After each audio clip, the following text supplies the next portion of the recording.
Hey everyone, welcome to Hit the Apex podcast. It's Jawad here as always. Thank you for joining me. It's been a few weeks, hasn't it? Nice to have a little break in between the triple header that we had in Europe for F1, and now we're back in the Asian Pacific region. Like how good is it, to be in a time zone which is a lot more friendly to us here in Australia, New Zealand, and even, parts of Asia too. Not that the Singapore Grand Prix really gave us anything to look forward to in terms of being at a closer time, but this weekend for the Japanese Grand Prix, definitely it'll be at a much friendlier time than what we're used to throughout the season. So hope everyone's well, hope everyone's had a good few weeks. I know there's been footy finals on, which, I still can't get over my heartbreak. North Queensland Cowboys being knocked out in the prelim by Parramatta, who then went on to get absolutely flogged by Penrith in the grand final for the NRL. I was lost for words, basically, so I don't think I'll recover from that fully until next year even, but, when you make it this deep into the season, you kind of hope that you go all the way. Anyway, before you start complaining, this is meant to be a show about race cars and all that sort of jazz, not football or rugby, AFL, and whatnot. Let's get to it. So the Singapore Grand Prix, or the Slogfest as I like to call it, say it's a slog because it was a long one. It ran through to the 2 hour limit. It was delayed by an hour as well because of the heavy downpour that came pre-race. And then of course there's got to be controversy around that too, where rather than just, getting straight into it, the FIA and F1 decide that, we've got to undertake the pre-race grid ceremonies, the national anthems and all that sort of thing. It's something that I guess the organisers pay a lot of money to put on, or they make a lot of money off it, and vice versa. So, if they can do it, why not? So, it just meant delaying the start by an hour. And then once it got underway, pit lane opened, they did the ceremony as normal, and then I think 5 past the hour, or 5 past midnight for us here in Australia, the East Coast, the formation lap was underway, and then didn't finish until, 5 past 2 in the morning, so it was definitely a bit of a slog in that respect, and a slog for the field. It was a big race of attrition. We lost a quarter of the grid, as I predicted on Grid Talk after qualifying. Said, we'll easily see a bold prediction, I think was, a quarter of the grid at least would not see the checkered flag, which was the case with 6 cars going out. And there was just so much going on wherever you look.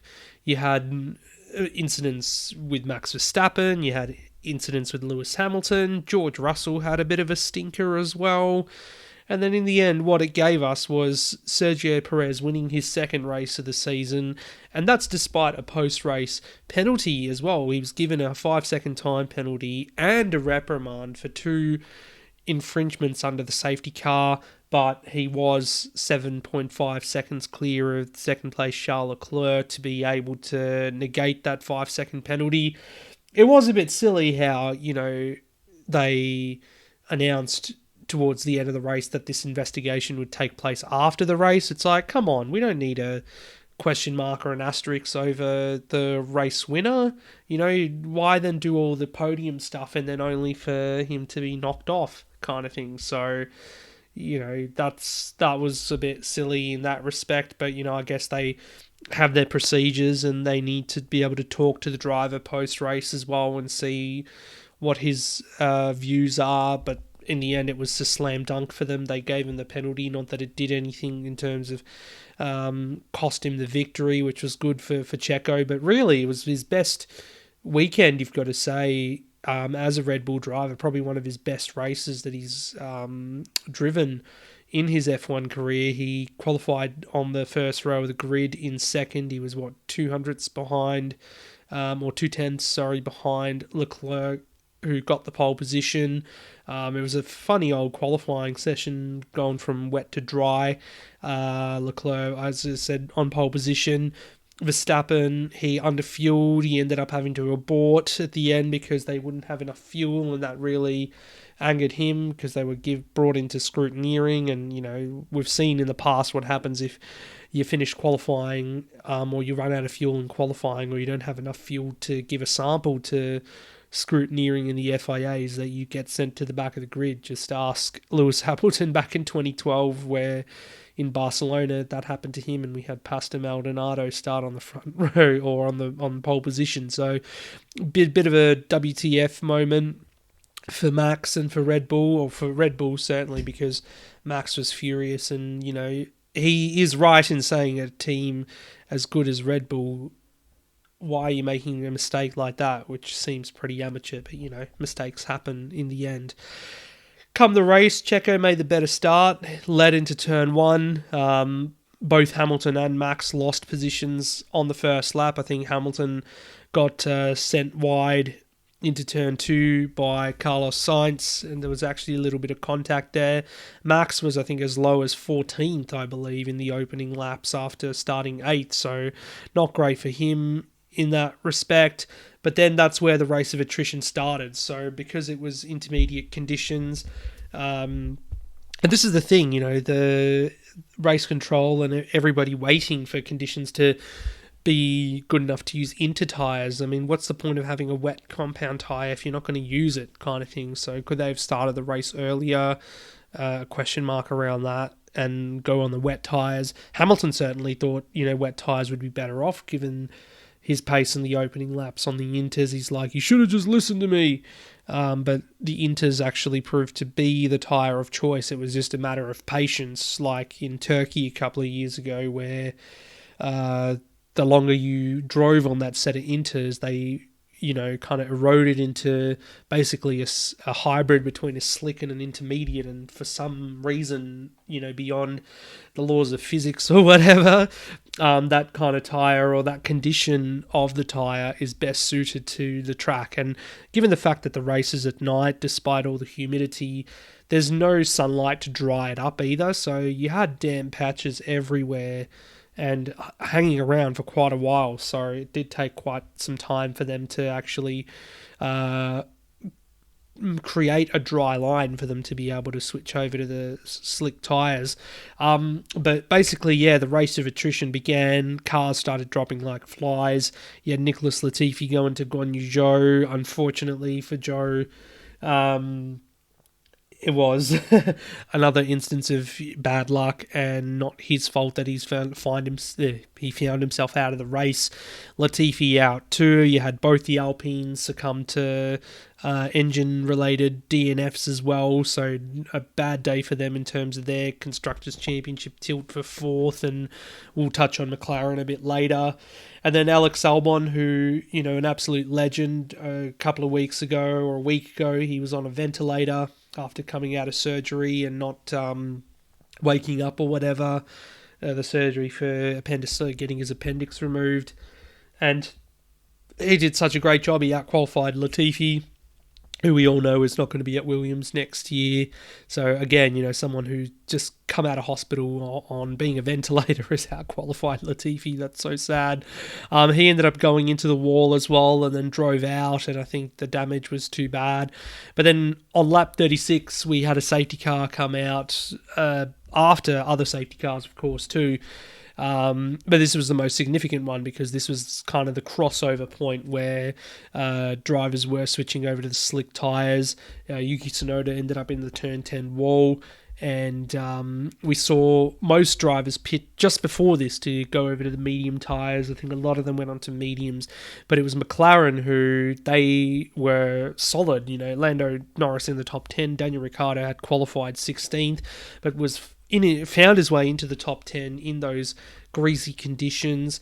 Both of them were given a free pit stop and were able to keep the track positions that they had, which meant that they won in that period. They were the only drivers who made it to that involved part of the race, hadn't pitted, and were able to get that free pit stop during the safety car. So that really, for once made a great call in terms of strategy, and just both cars looked very competitive. So got to say that it was a bit of a win over the weekend for those guys. Lando briefly in the hunt for P3, but you got to say the Ferrari of Sainz was much quicker. Whereas again, Ricciardo 16th to 5th, which is where he finished at the end of the day. What a result for him that is, given the fact that he's not going to be on the grid next year, it looks likely.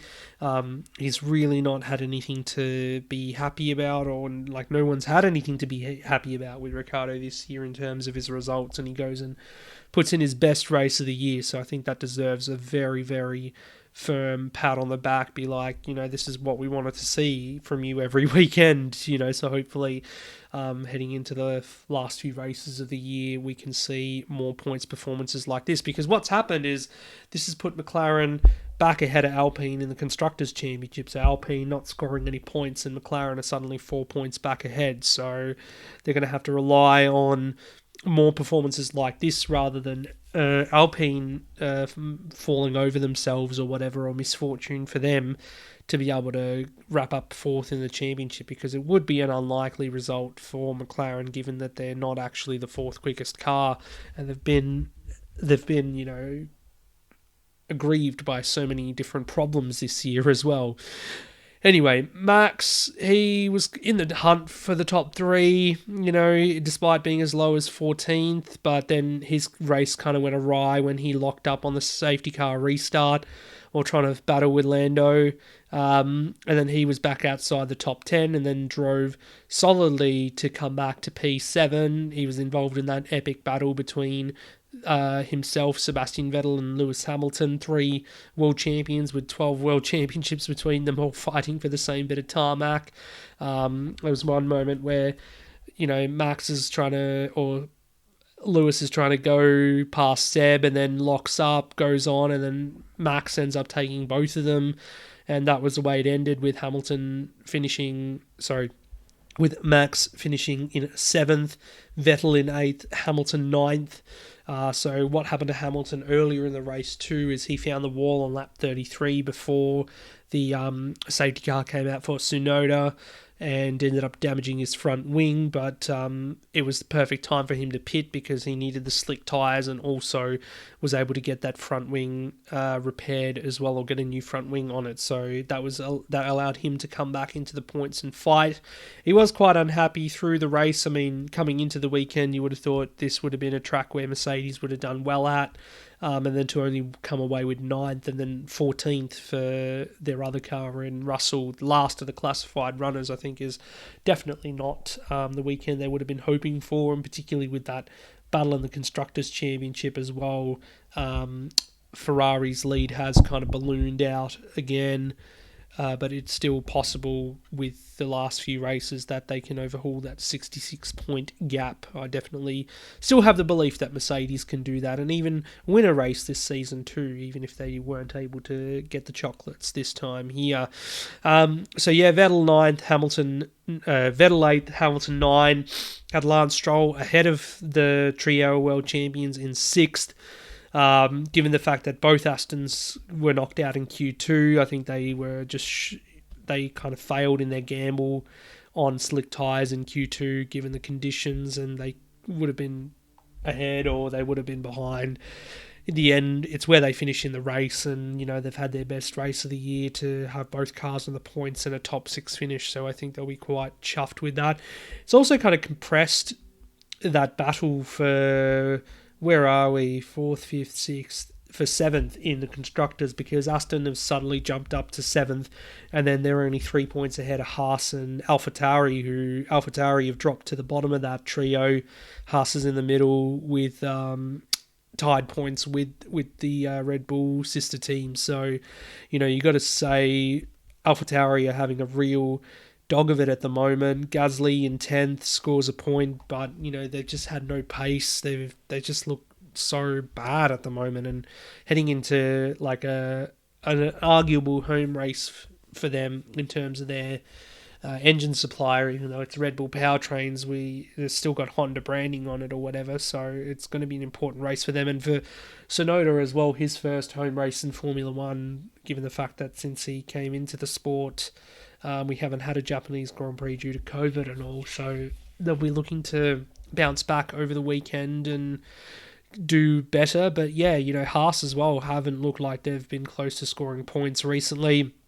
We did see Kevin Magnussen qualify in the top 10, but in the race he was really nowhere. He still finished ahead of his teammate though, Mick Schumacher in 12th, behind Valtteri Bottas in the Alfa Romeo.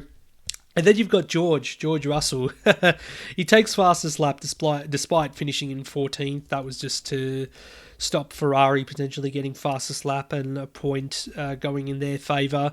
But he couldn't get into Q3. He turned into Mick Schumacher as well late in the race, and then came on the radio and said, "Oh, he turned into me." It's like, no, George, you turned into him. Now get on with it.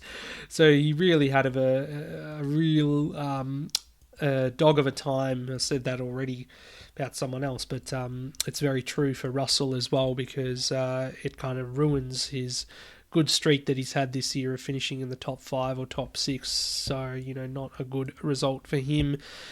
But they'll move on.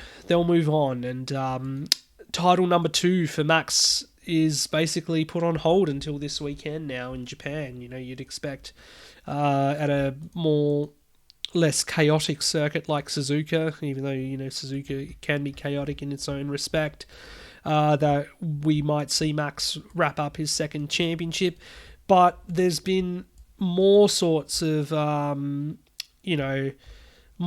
things going on behind the scenes at the moment to do with the cost cap and stuff. So apparently there was some kind of leak or some kind of information brought out over the Singapore weekend about 2 teams in 2021 potentially having been over the cost cap, and that the FIA's findings or whatever, or like they were finalising some documents to do with the 21 cost cap, would be published on Wednesday, which was yesterday, and we didn't have anything at all, and it's been conveniently delayed till next Monday the 10th. So, rather than sitting here talking about that, we won't be able to, or I won't be able to in that respect. But like we said over the weekend, or the discussion was brought up in the Grid Talk qualifying chat, was the fact that, regardless of who's done it, we're not pointing, or I'm not pointing fingers and saying, oh, it was this team, it was that team, because we don't know yet. It's all speculation and hearsay.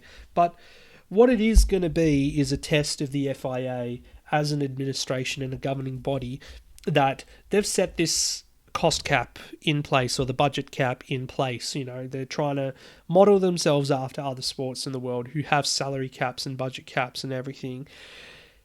If anyone is to breach that, then they're gonna have to be sanctioned, and the sanction is not just going to be a fine or something minor like that, because why hit a team that's overspent with a fine? Because the reason they've overspent is because they've got the money to be able to do so. You need to hit them where it hurts, and that's things like championship points or suspension, or even a complete erasing of their results from a particular championship.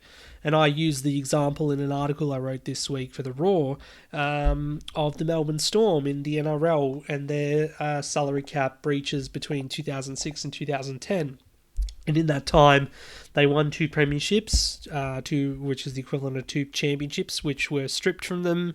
And then for the 2010 season, even though they had to play all 24 games, and do things as normal as it were, they were playing basically for no premiership points. So on the ladder, they were just at the bottom of the ladder. That was it. There was no, get 2 points or 4 points or whatever and move on to the next week. They won 14 of their 24 games, which would have given them a spot in the top 8 and play finals, but they were rubbed out basically for the season for the breaches to the salary cap. So this is where it's going to be a test of the FIA and Formula One, is that if anyone is to be found in breach, whether it's a minor breach or a major breach, because they've been broken down into two separate areas, where a minor breach equates to an overspend of less than 5% over the budget cap,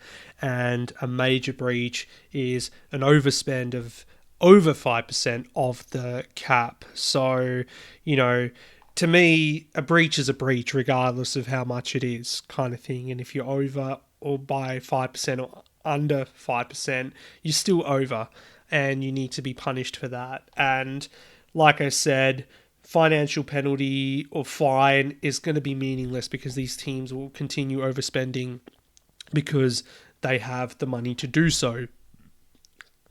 So hit them where it hurts, and make sure they pay. And I know a lot of people at the moment, they haven't quite gotten over Abu Dhabi and all that sort of thing, so it's always going to come up in that respect. And if certain team, or in like Red Bull, for example, get found guilty, it's like, oh, is this them trying to right a wrong for that? It's like, should have nothing to do with that. It's the fact that, if they've breached the salary cap or the budget cap, then they need to be punished, and they need to work out what the punishment is and make sure it's black and white enough to either deter people from doing it again in the future, or if someone does it again in the future, that they're given the same penalty. That's it. There's no grey area in this. And, Christian Horner saying a while back, apparently, about, you don't want to play a game of chicken or whatever. It's like, you shouldn't even be pushing it to play a game of chicken. Like, enough is enough with this whole mentality about, we're Formula One, we can do whatever we want, or Formula One's about pushing all the boundaries. Yeah, push the boundaries of technology and innovation, not, cheating a salary cap, basically. So, that's something that some people won't understand, and it's mind-boggling, really, how simple it is. But, that's why they're paid the big bucks. That's why they're a hell of a lot smarter than me, apparently. Anyway, we'll move it on, and, hopefully if we do find out more about this next week, I'll go over it in the Japanese Grand Prix review show. Move it on anyway. While there was that break between Monza and Singapore, we did get the 2023 calendar published, with 24 races confirmed to be on there. The likes of Las Vegas on there, Chinese Grand Prix set to return, as well as being round 4 in April. We've also got Monaco having signed a new deal to stay on the calendar, as well as Spa, which we knew. So the French Grand Prix has been dropped. No South African Grand Prix like we were hoping as well. Nor is there any kind of geo-blocking, which was a big talking point for 2023. I keep saying 2024 because, it's 24 races. It would just roll off the tongue a lot better, but unfortunately, no. There's still a lot of crisscrossing the globe involved, particularly, when you look at the last round. Between the last two rounds, going from Las Vegas to Abu Dhabi, that's a bit of a hike. At least you've got your American races, Austin, North American and South American races together in terms of Austin, Mexico, and Sao Paulo in Brazil. But then, you've got your two Asian races, Singapore, Suzuka, and Qatar in the middle of it. Then go to America. Then at least the European races in the middle of the season are all together. The only change being is that Spa now comes before the mid-season break. So then when we come back, we go straight into the Netherlands and to Monza. But yeah, I don't know. I still think personally 24 races is too much, but we'll see. We'll see what happens next year. Also, Bahrain's on my birthday, March the 5th, so, am I going to stay up and watch that or stay out all night partying? I don't know. Either way, I'm getting too old for this. Alright, so let's move it on then from F1, because it's my other favourite race of the year this weekend, the Bathurst 1000. The great race returns to its traditional October slot. Bustling grid this year with 3 wildcard entries, so we've got the likes of Craig Lowndes, partnering up with young Declan Fraser in the Triple Eight entry with a super cheap auto backing. So nice of Triple Eight Racing to run another third car this year like they did for Brock Feeney and Russell Ingall the year before with the super cheap auto sponsorship. We've also got the most hyped one, I reckon, is probably the Erebus Motorsport third entry with the all-Kiwi lineup of Richie Stanaway and Greg Murphy, of course. Greg Murphy returning to the mountain for the Bathurst 1000 for the first time since 2014, and also bringing that classic number 51 back too, so that'll be exciting to see. And then of course Matt Charter and Jalen Robotham in the Caltex car for Charter Motorsport, I think it is the number 118. It's also going to be the final great race for the Commodore, or the Commodore nameplate as well, given the fact that, Holden, of course, ceased manufacturing quite a while ago now, a few years ago, and, last year was supposed to be the last time that a Commodore raced in supercars, but given the fact that Gen 3 was delayed again till now 2023, this will be the final great race for the Commodore as well. It's the winner of the last two races. As we know, 2020, Shane Van Gisbergen and Garth Tander won. And of course, last year, Chaz Mostert and Lee Holdsworth. Those two, of course, in separate cars this year, given the fact that Lee Holdsworth has returned to full-time racing and is aboard Grove Racing's Penrite Mustang. And of course, it'll be his last Bathurst 1000 as a full-time driver, so that'll be an interesting one to see how he goes with young Matt Payne, who will make his debut. In terms of the championship, Shane Van Gisbergen clear by 545 points. He could wrap up the title if he scores enough for a 600-point gap, and we have heard him say that because of the lead he's got in the championship and the unlikeliness that anyone's going to kind of challenge that now, is that he can actually go for a full tilt at, winning this race too, where otherwise if the points were a bit more closer to his rivals, he might end up, being conservative and just look at protecting that championship lead. But for Van Gisbergen and Tander to go after another Bathurst together, I think they're definitely one of those contenders that are up there. You've got the likes of Chaz Mostert again in that 25 Walkinshaw and Andretti United car, together with Fabian Coulthard this year. I think they'll be just as quick as, Mostert was with Holdsworth last year, and Coulthard no slouch either. First season on the sidelines for him in a while too, so I think being in a fast car like that, he will look as sharp as he did back in the DJR Penske days before the whole Debris thing in 2019. Let's not talk about that. A number 6 car as well, Cam Waters with James Moffat again, so a bit of consistency with that lineup. I'm sure they'll be quite looked at as being favourable when it comes to qualifying as well, and just pulling it off, because Waters has finished on the podium, I think, or he's finished runner-up, mind you, the last 2 years at the Great Race. So he did in 2020 with Will Davison, and then 2021 there with Moffat. So can they go one better and win their first 1000? We'll see.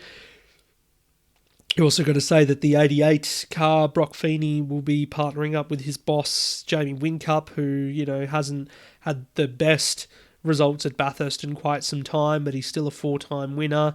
They can do something, I'm sure. Both the DGR cars, the 11 and not the 11, I should say. It's actually changed to number 100 this weekend for Anton De Pasquale and for Tony D'Alberto, just celebrating 100 races with Repco, so they've got that number. And then, of course, the Davison brothers, Will and Alex, in the 17, and also a special livery for DJR this weekend. They're celebrating their 1000th race in Australian touring cars, so that's why they've got that throwback 1998 livery on there.